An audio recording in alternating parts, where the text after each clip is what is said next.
My son has been staring at something behind me since the day he was born. June 18th was both the best and the worst day of my life. Due to health concerns, my wife had been scheduled for a C-section. My heart filled with joy as the nurses gently handed me my newborn son as I sat in the recovery room. My eyes filled with tears as I stared into the tiny face of my now sleeping infant. I'd do anything for this child. Slowly, I tore my eyes away from him to look up to the nurse. "When can we see his mom?" I asked. Her eyes widened slightly. "They are finishing up as we speak. Don't worry. Someone will come and get you when she's ready to see you." After walking me through using a bottle and explaining the call button, she left with a cheery, "Don't be afraid to call one of us if you need help." There I was, alone with my son. So many thoughts filled my mind. How I wished I had been a better man. How I longed to be a better father than mine, who had abandoned me at 12. As I stared into the angel-like face of my son, I felt scared, proud, and motivated to be the best dad I could be. As the hours passed, my joy slowly became replaced with a new feeling: worry. Where was Jessica? What was taking so long? Was this normal? Later that evening, a solemn doctor entered the room. "It's Grant, isn't it?" he said. "Yes, sir, that's right. Where's my wife? What's going on?" I said as I rose to my feet. He swallowed hard before saying, "I'm sorry, Grant. There was a serious complication, a heavy bleed, and, well, I'm sorry, but your wife has passed away." I couldn't breathe. It felt like all the air had been forced out of my lungs. I fell back into my chair as a muffled scream finally exited my mouth. The tears soon followed, and almost as if he could sense my pain, my son joined in. A moment I will never forget. Through my own tears, I reached out to comfort my crying son.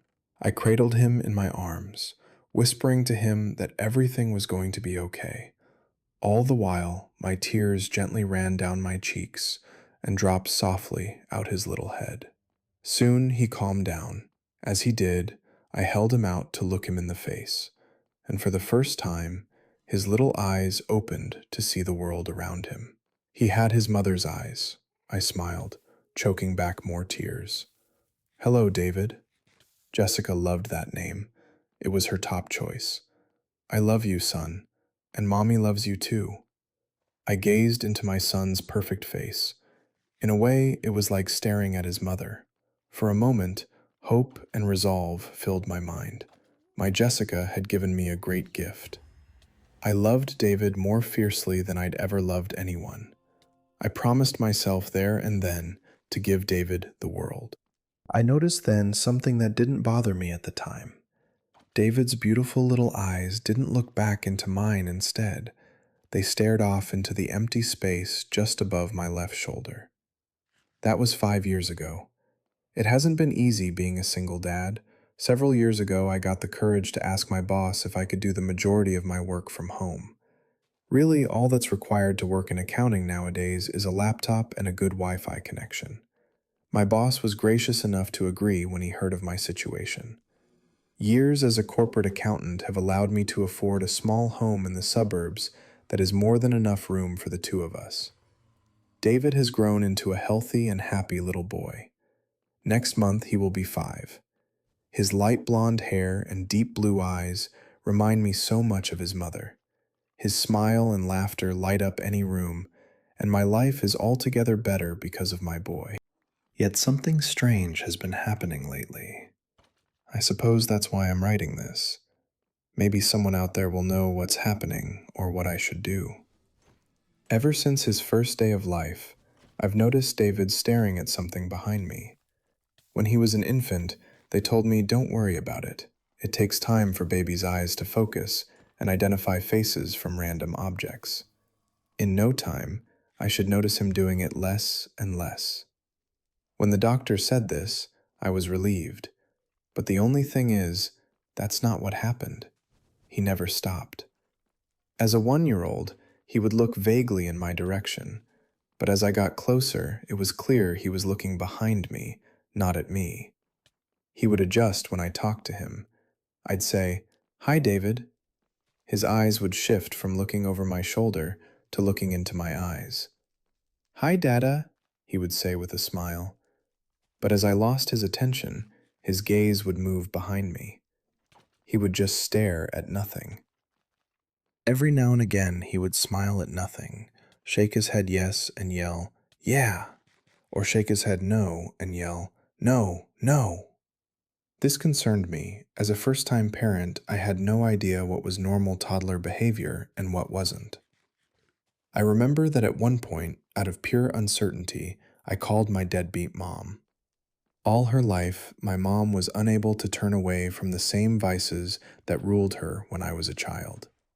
Though she was now nearly 60, she was not very different from the alcoholic, drug-addicted 25-year-old I remember from my childhood. "What do you want?" Her loud, raspy smoker's voice startled me.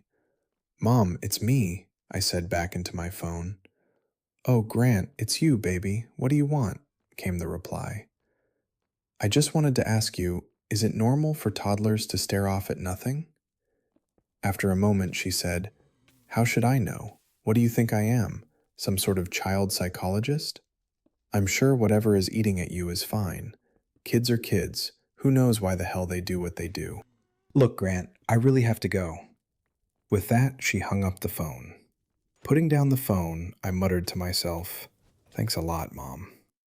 Over David's toddler years, the doctors didn't seem to be concerned either. I often heard, "Oh, that's not really a concern. He's probably just a little shy. Some kids take longer developing socially. Not a big deal." Shortly after David's 4th birthday, I finally convinced myself that it was not a big deal. David was such a sweet and caring little boy. He wasn't antisocial, though it was difficult finding friends his age. Overall, he was very smart for his age, so then why was I concerned? I needed to accept him for who he was and not try to change him. I decided then not to be bothered by it anymore. The following months were good. Work was going smoothly. I was finally starting to make some friends in the neighbor, and David would be starting kindergarten in the fall. Life was finally feeling normal. Up until last month, when suddenly, in the middle of the night, I heard quiet whispering coming from David's room. Rubbing the sleep from my eyes, I slowly walked the short hallway from my room to David's. I cracked the door open as quietly as I could. Just in case I had misheard, I didn't want to wake him. His dark room was gently lit by a little night lamp, which cast strange shadows on the walls. My body tensed up slightly as I saw David. He sat on the floor, back to me and the door, as he stared into an empty corner of the room. He wasn't staring straight ahead into the corner, rather his head was looking slightly up as he stared off somewhere near the ceiling. He was whispering. I heard him say things like, "I'm glad you're here. Can I come with you? Do you want to play?" I was creeped out. I felt certain he must be sleepwalking, although that is creepy nonetheless. I quietly opened the door farther before saying, "David, what are you doing?" "It's past bedtime. We can play tomorrow." He went quiet and didn't move. A moment later, he whispered, "He says it's bedtime. I have to go." Before standing up and silently returning to his bed, he fell asleep instantly. I didn't sleep well that night. The next day was a Saturday. I still felt pretty unnerved about last night, so as we sat at the breakfast table and I watched David eat his bowl of Fruit Loops, I asked, "Hey buddy, do you remember when Daddy came to your room last night?" David didn't even look up from his cereal. He just said, "Yeah." "Who were you talking to last night?" "My friend." I was puzzled. "Your friend? Does he have a name?" He nodded. "His name is Billy." I frowned. "Is Billy always in your room?" He shook his head. "No. Do you know where Billy is?" He looked up, but not at me, past me. "Yeah, he's behind you." At that moment, I felt on the back of my neck the slightest movement of air, almost like someone directly behind you breathing on your neck. I don't know why, but I didn't want to turn around. but I forced myself to turn my head and look behind me. Of course, there was nothing there, just our empty kitchen. That evening, we had been invited to a cookout with the new family that moved into the house across the street. They had a young boy named Clay who was a little over a year older than David, and the two had become fast friends. Shortly after lunch, David asked to go over to Clay's to play before the cookout. I had to catch up on some work projects, so I told him to go ahead and to have fun. After watching to be sure that he had crossed the street safely, I retreated to my office, put my earbuds in, and got to work. After about an hour in, I felt a light tap on my shoulder. Thinking David had come back home and needed something, I took out my earbuds and spun around in my chair ready to greet him. But David wasn't there. In fact, no one was. I was alone. Confused, I walked around the house calling for David. As I passed by the front window, I peeked out and saw David and Clay playing joyfully on the lawn across the street. Swallowing hard, I turned to face my empty house. Tried my best to convince myself that I was just tired and must have imagined it. That night was great. The cookout was just what David and I needed. The time with other parents made me feel like I wasn't the only one struggling with raising my son. I stood next to Clay's dad, Brad, as he manned the grill. We talked about our work, sports, and our hobbies. Brad was easy to get along with. He was charismatic and easygoing. I anticipated we would become fast friends. "Hey Brad, question for you," I said as he started pulling the hot dogs off the grill. "Shoot," he replied. "Did Clay ever have an imaginary friend?" He chuckled. "Why, does David have an invisible buddy?" "Yeah, and it's really weirding me out. Maybe it's just because it's just the two of us, but I don't know. Kinda creeping me out." Well, to answer your question, yeah, Clay had one of those for a while. Called it Mr. Buttons. I got a buddy who's a counselor, and he said it's pretty normal and can actually help their imagination develop. So I wouldn't worry too much about it. I nodded. "Thanks, man. That helps. I'm sure my wife would have known what to do, and I don't know. Sometimes I don't feel like I know what I'm doing." He put his hand on my shoulder. "We all feel that way from time to time, but you can always come to us for help. After all, it takes a village." He handed me a plate with a hot dog on it. "Thanks, man, for everything." 9 p.m. rolled around, and everyone started heading home. David held my hand as we crossed the street back to our house. In the middle of the street, he looked up at me and said, "Daddy, could my friend do a sleepover tonight?" "Well, I guess we could go ask Clay's parents, but it's kinda late." He giggled. "No, not Clay, Billy." "Billy?" "Yeah, Billy wants to spend the night. Can he? Please?" I hesitated, but then remembered Brad's words. "Yeah, I think that would be fine," then jokingly added, "but maybe we should ask Billy's parents first." David laughed. "Billy doesn't have parents. He's very old." Somehow that didn't make me feel any better. The rest of the summer was mundane. As much as I didn't like it, I got used to my son talking more and more about his imaginary friend. A month before David started kindergarten, I found him sitting alone in a corner of his room. He was quietly crying. His knees were brought up close to his chest, and his forehead rested upon them. "David, what's wrong?" He looked up when I spoke, snuffled, and wiped his nose with his hand. "Nothing," he weakly said. I walked in and sat on the floor next to him, gently wrapping my arm around him. "What's going on, big guy?" I asked softly. He didn't say anything for a while, just sat there sobbing quietly. After a few moments, I heard a low whisper, "Daddy?" "Yes, David?" I whispered back, "Where's Mommy?" A lump formed in my throat. This is the type of conversation the parenting books don't prepare you for. "Well, son, Mommy got really sick, and, well," tears formed in my eyes. I had no idea how to have this talk. "Well, she died, son." David's wet eyes looked at me, not sure what I meant. "Billy says she didn't want me, so she left." I could feel a wave of anger coming over me. Jessica had given her life to have David. Of course she wanted him. But I remembered this was David trying to understand why everyone else had a mom and why he didn't. He was struggling with death and using Billy as a guise to voice feelings I'm sure he felt. No, not at all, son. She loved you very much. She just got really sick and had to leave. It's not because of you at all. She wanted you so much. He looked at me. Is she ever coming back?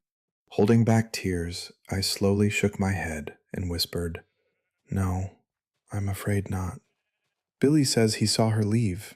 I pulled my son in close for a tight hug as tears ran down my face. It's not true, David. Billy wasn't there.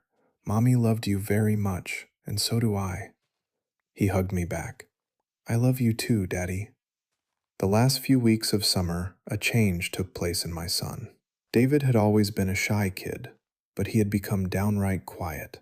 He spent less and less time with Clay and the other kids of the neighborhood, and more time wandering the halls and rooms of our home, despite my best efforts to get him to go play with his friends. As I drove him to the kindergarten for the first time, it dawned on me that David had become a completely different child. He rarely looked me or anyone else in the eye. He simply stared at the ground. My heart broke as I looked at my son in the rearview mirror. He reminded me of another little boy, a little fatherless boy whose absent mother didn't care, a little boy who shut himself off from the world. Seeing my son like this reminded me of myself.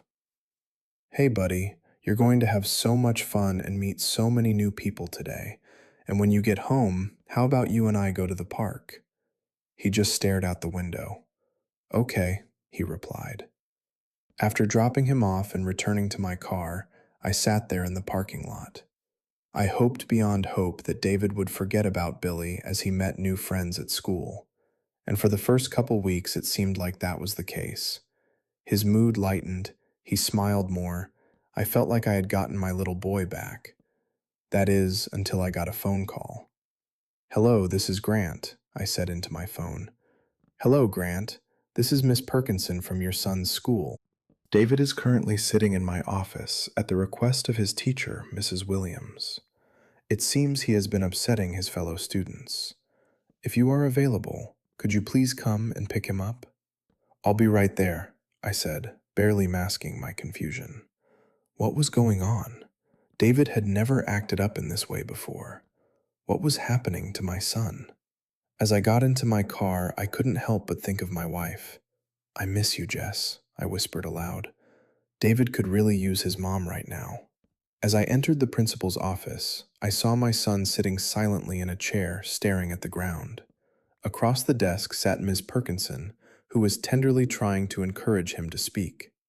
He looked up at me when I walked in, before his eyes moved to the empty corner across the room, where they remained fixated.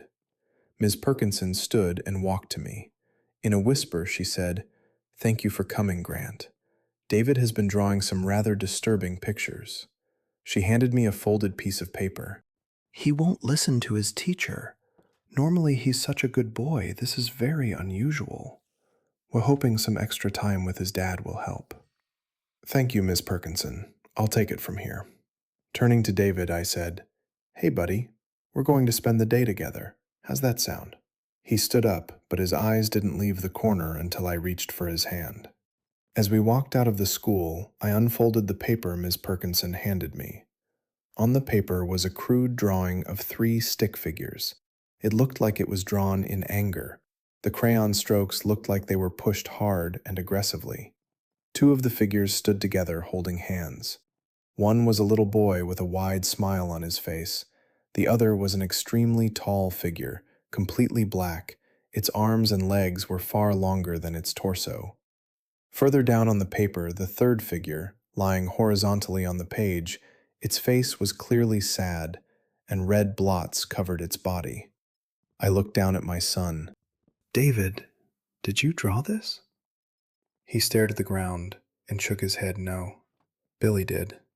I swallowed and asked, Is that you and Billy holding hands? He nodded. And the other one? Is that me? He sniffled before nodding. As we reached the car, I got down on one knee to look him in the eye. David, could you look at me? Slowly, his head looked up. I could see his eyes quiver as he struggled to hold back tears. My heart broke with compassion as I pulled him in for a hug. David, I love you so much. I don't tell you that enough, and I'm sorry. You mean everything to me. I know Billy has been your friend, but right now it seems like he's not being a good friend. You should know, though, I'll always be your friend. I love you, son. He violently rubbed his eyes. I love you, Daddy. As we pulled into the driveway, I turned to David and said, how about you go change into your pajamas and we'll watch some movies together? Later, we can get some pizza. How's that sound? At that, my son perked up. With a smile, he responded, okay. He trotted upstairs as I browsed the TV for a good movie. A moment later, a loud scream broke through the house. Adrenaline shot through my veins as I sprinted upstairs. Bursting through the bedroom door, I shouted, David, are you okay? I saw him lying in the corner, his body shook with uncontrollable cries. I rushed to him, gently turned him over to see his face. The left side of his face was deeply bruised, and a thin stream of blood flowed from his lip. David, what happened? Through tears, he said, Billy's mad. What? I declared in disbelief. I told him I don't love him anymore, and now he's mad. My body shook with anger. As I sprung to my feet, I turned and screamed to the empty room. Who's there? Get the hell out of my house. Leave us alone. In my rage, I kicked the ball that sat in the middle of David's floor. It sailed through the air and landed in the open closet. My rant continued. Soon my anger lessened, and I stopped shouting to catch my breath. In the monetary silence, I heard a noise. I spun around in time to watch the ball I had kicked slowly roll out of the closet. Every hair on my body stood up. Without taking my eyes from the closet, I reached around for the baseball bat that lay under David's bed. My fingers found it, and taking it, I viciously swung it into the small closet. There was nothing there. The bat bounced off the wall in the back. I pushed aside the hanging clothes and found nothing. I turned back to see David, and as I did, I felt impossibly strong fingers wrapped around my neck. I gasped for air, but didn't find any. Panic began to fill my mind as a cruel, cracked whisper from behind. He belongs to me. The room erupted with deep, gurgled laughter as I struggled for air. Then suddenly, the fingers released, though the laughter remained. Air flooded into my lungs as I fell to my knees. I glanced behind me and saw nothing. Then I looked at my son, who cowered into the corner. His hands tightly covered his ears as he tried to drown out the laughter. In a moment, I reached him, carried him in my arms, and dashed to the stairway. The laughter continued throughout the house. It wasn't until we got outside that it stopped. I'm writing this from a hotel room. David and I are leaving. I don't know where we're going, just not here. David looked at me, his face completely pale. Daddy. What?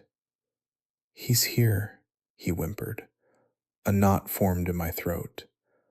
He says he's going to kill you. He barely got the words out. I clenched my teeth and stared deep into my son's eyes. Where is he? He stares back at me before slightly glancing over my shoulder. Behind you.